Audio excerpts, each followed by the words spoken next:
여러분 안녕하세요. 아더의 해선 인사이트입니다. 오늘은 삼성전자랑 SK 하이닉스가 반도체 공장에 투자를 늘릴수록 오히려 그 뒤에서 계속해서 수혜를 받을 가능성이 있는 산업을 한번 보도록 하겠습니다. 바로 전력 인프라인데요. 이게 단순히 올해 한 번 뉴스 나오고 끝나는 테마가 아니라는 게 중요합니다. 앞으로 반도체 공장이 계속 늘어나면 전력 인프라도 같이 깔려야 하기 때문이죠.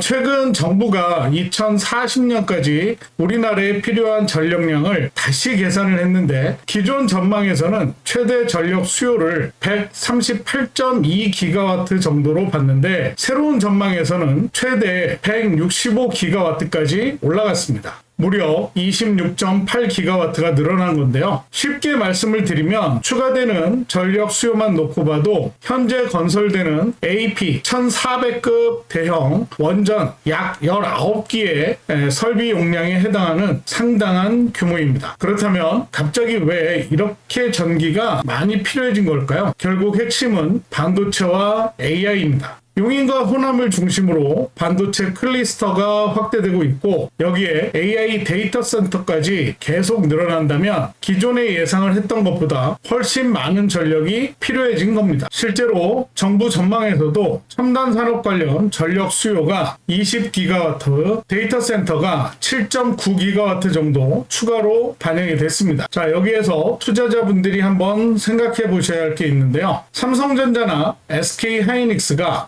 반도체 공장을 짓는다고 해서 반도체 장비만 가져다 놓으면 공장이 돌아가는 게 아니라는 겁니다. 자, 일단 공장까지 전기를 끌어와야 하고요. 그렇게 들어온 초고압 전기를 공장에서 사용할 수 있는 전압으로 바꿔줘야 합니다. 그리고 생산 라인마다 필요한 만큼 전기를 나눠주고 문제가 생겼을 때는 해당 구간만 차단해주는 설비도 반드시 필요하죠. 그래서 결국 반도체 투자가 늘어나면 전력 인프라도 같이 따라갈 수밖에 없는 구조라는 거죠. 그렇다면 어떤 기업들을 봐야 할까요? 먼저 HD 현대일렉트릭입니다. HD 현대일렉트릭은 초고압 변압기부터 배전반, 차단기 같은 전력기기를 만드는 회사죠. 쉽게 말씀드리면 발전소에서 높은 전압으로 넘어온 전기를 공장이나 산업시설에서 사용할 수 있도록 바꿔주는 핵심 장비를 만든다고 보시면 됩니다. 그런데 중요한 건요, 이게 아직 기대감에만 머물고 있는 게 아니라 실제 실적에서도 확인이 되고 있다는 겁니다. 2026년 2분기 HD 현대일렉트릭의 배전기기 매출이 2,312억 원으로 전년보다 20% 넘게 증가를 했는데요. 회사가 밝힌 이유 가운데 하나가 바로 국내 반도체 프로젝트 공급 증가였습니다. 그리고 앞으로 납품해야 할 수주 잔고도 84억 9천만 달러 수준까지 쌓여 있습니다. 우리 돈으로 보면 11조 원대의 규모인데요. 그러니까 반도체와 데이터 센터 전력 수요가 앞으로 좋아질 것이다. 이런 기대만 있는 게 아니라 이미 실제 주문과 매출로 연결되고 있다는 겁니다. 두 번째는 LS 일렉트릭입니다. 앞에서 HD 현대일렉트릭이 큰 전기를 받아서 사용할 수 있도록 바꿔주는 역할이라면 LS 일렉트릭은 그 전기를 공장 안에서 필요한 곳마다 정확하게 나눠주고 관리하는 쪽에 강점이 있다고 보시면 됩니다. 반도체 공장 안에는 수많은 장비가 들어가는데 각 장비마다 필요한 전력도 다르고 어느 한 곳에 문제가 생겼을 때 공장 전체가 멈춰버리지 않도록 해당 구간만 빠르게 끊어주는 시스템도 중요합니다. 그래서 반도체 생산 라인이 하나씩 늘어갈 때마다 배전반이나 차단기, 자동화 시스템 같은 장비도 같이 들어가게 되는 구조인 거죠. 실제로 LS 일렉트릭의 2026년 1분기 수주 잔고도 5조 6천억까지 증가를 했고요. 회사 역시 데이터 센터와 반도체 설비 투자 확대가 전력 사업 성장의 주요 배경이라고 설명을 하고 있습니다. 그리고 세 번째는 효성중공업입니다. 효성중공업은 앞에 두 기업과는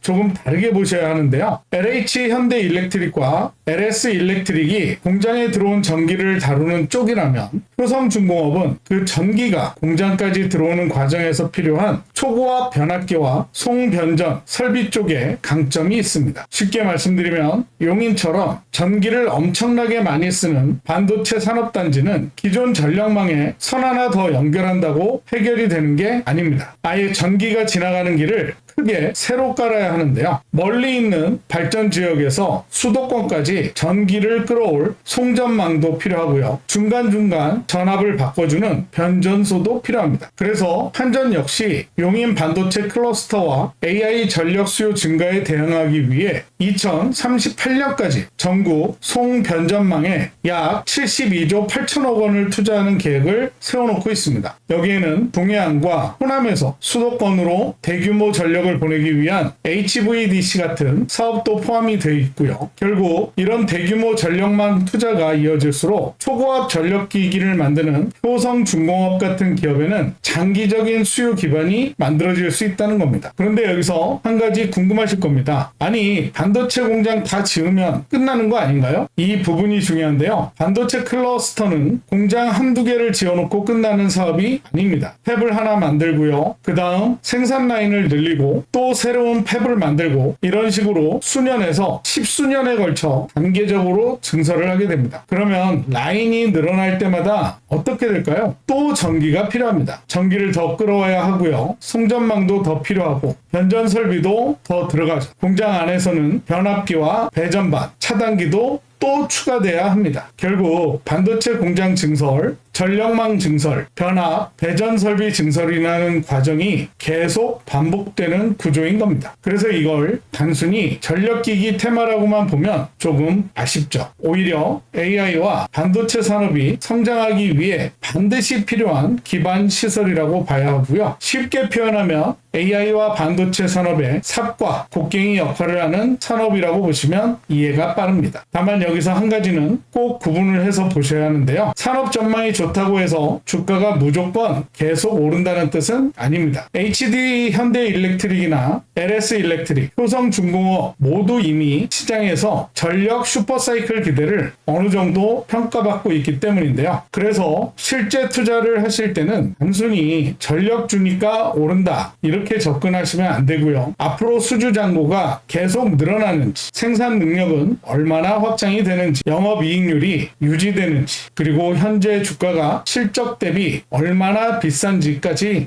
같이 확인하셔야 합니다. 결국 오늘 말씀드리고 싶은 핵심은 간단합니다. 앞으로 삼성전자와 SK하이닉스가 공장을 얼마나 많이 짓느냐만 보시면 안 됩니다. 그 공장에 전기를 누가 끌어오고 누가 전압을 바꿔주고 누가 필요한 곳마다 나눠주는지까지 보셔야 한다는 겁니다. 2040년 최대 전력 수요가 165기가와트까지 올라간다는 전망은 바로 이런 구조적인 변화를 보여주는 숫자입니다. HD 현대일렉트릭, LS일렉트릭, 효성중공업, 앞으로 반도체와 AI 투자가 확대될 때까지 함께 체크해봐야 할 이유가 바로 여기에 있습니다. 구독, 좋아요, 알림 설정 잊지 마시고요. 다음 영상에서 다시 함께 하실게요. 시장보다 빠르게, 흐름보다 정확하게. 여기는 너의 해선 인사이트였습니다.